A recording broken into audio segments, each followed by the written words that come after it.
Welcome to episode 3 of Steam Daily Deals. Today's daily deal is Medal of Honor, not the original Medal of Honor or Medal of Honor Airborne, which is also available on Steam. No, it's the 2010 Medal of Honor reboot that was developed by the same studio that made all the other Medal of Honor games. EA decided to rename them to Danger Close Studios.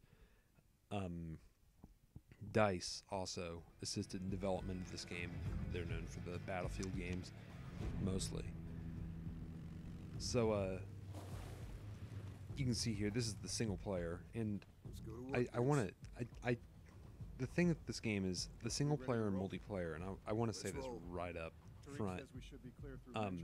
This is the full game, by the way. I've owned it for a while. The single player and multiplayer in this run on different game engines. So I think single player runs on Unreal 3 and multiplayer runs on the Frostbite 1.5 engine that was used for Battlefield Bad Company 2. Now, this raises several problems. Mainly, the single player and multiplayer feel like they are completely different games. When you, to the point where even the controls are different. The weapon models in multiplayer are completely separate weapon models than the ones that are used in single player, along with the character models. Everything, it feels like it doesn't feel like you're playing the single player game you purchased. It feels like you're playing it feels like you're playing something else.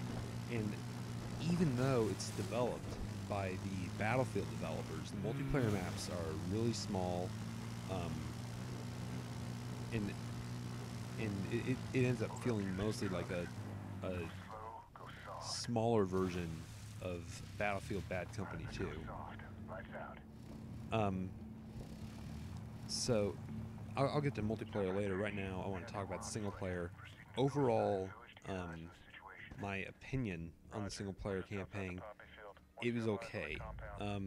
A lot of you may remember the Calling Home trailer that was released by EA before the game came out.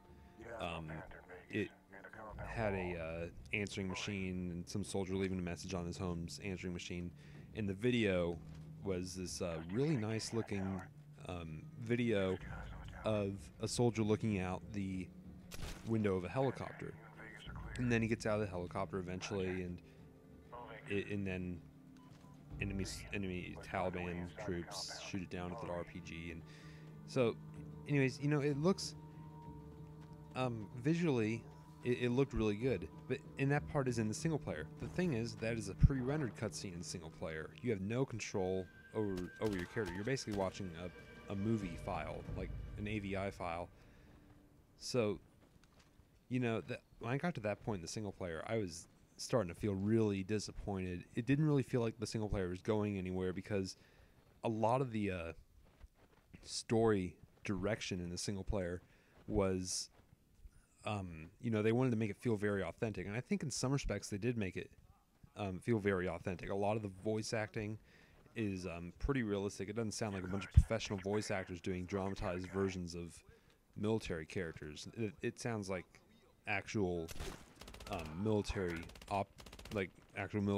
operatives, people that are actually in the military talking. They don't sound like professional voice actors. Normally that would be a bad thing, but here I think it really kind of goes in favor of the single player experience, since their goal was to make it feel authentic. However, there are some parts in which the single player kind of falls apart in trying to feel authentic. There's no bullet drop for sniper rifles or any weapon for that matter, and really in general it does not feel like a Medal of Honor game.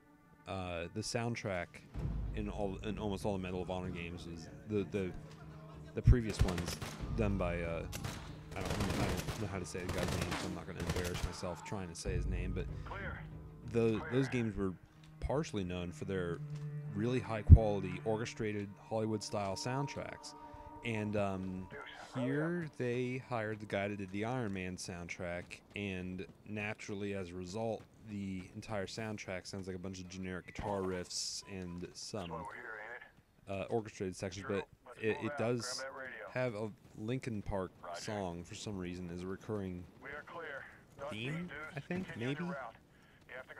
Anyways, I didn't like the soundtrack in this too much in comparison to a lot of the other Medal of Honor games, and really, in general, this felt like a really generic first-person shooter. Now I've got some multiplayer gameplay up here.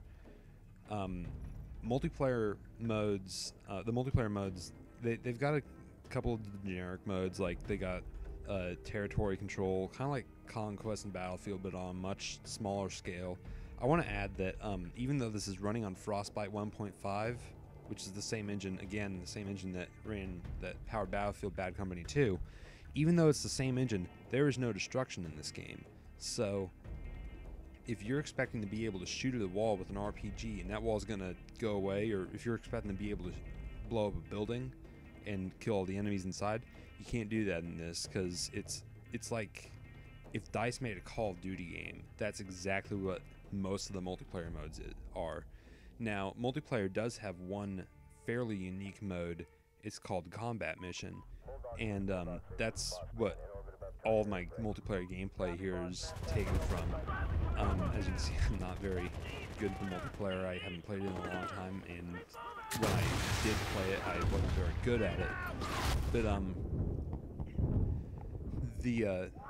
I think it's probably the best multiplayer mode. I've played most of the multiplayer modes, and Combat Mission is probably the height of the multiplayer, and is really what makes it stand out amongst all the other generic military shooters out there.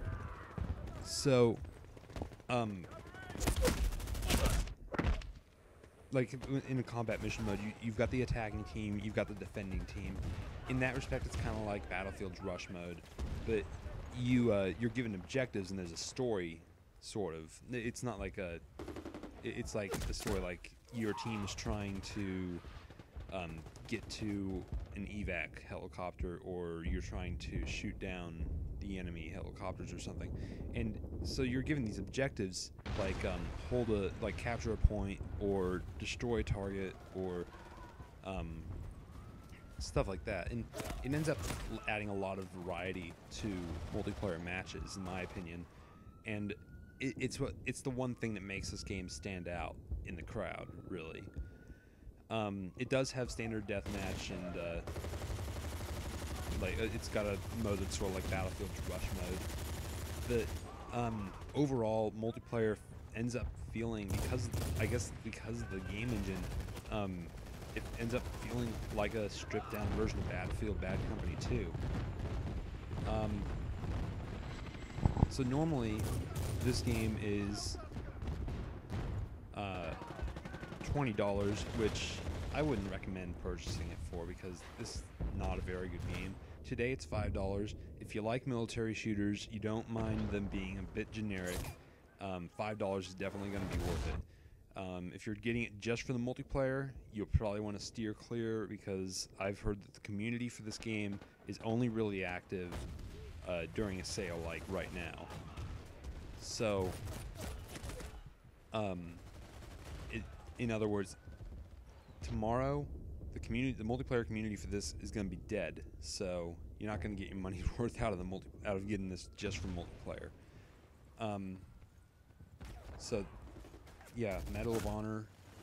I didn't really like it too much, but if you like military shooters, this is $5. You'll probably like it. So, Medal of Honor.